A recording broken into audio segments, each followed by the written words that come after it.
Happy Holi সবাইকে। আমি duty যাচ্ছিলাম তো দেখতে পেলাম যে রঙের একটা ভ্যান দেখতে পেলাম, তো তোমাদেরকে উইশ করার জন্য একটু তুলে নিলাম ভিডিওটা।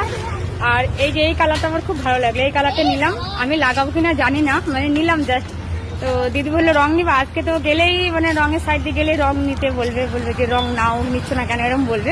তো 10 টাকার মতো নিলাম এই রংটা, সি গ্রিন কালার, হেভি লাগছে না দেখো কালারটা। তো কোম্পানিতে যাব, গিয়ে যদি খেলে ওরা একটু বলছিল এক একজন রং নিয়ে আসবা হাতে করে, ওরা আনবে হবে অবশ্য, ওদের একটু করে লাগিয়ে দেবো।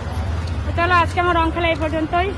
স্বয়ং শ্রীকৃষ্ণের, রাধাকৃষ্ণের দোল পূর্ণিমার আজকে তো ওনাদের অনেক ভক্তি জানিয়ে ভক্তি করে তারপরে আমি ডিউটি বেরিয়েছি।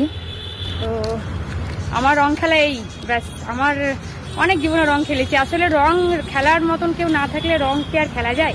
তবুও মনের মধ্যে রং থাকলে এইটুকুনি রং প্যাকেটের মধ্যে নিয়েও মানে হ্যাপি থাকা যায়। চলো সবাই জানো আমার কাহিনী। টাটা।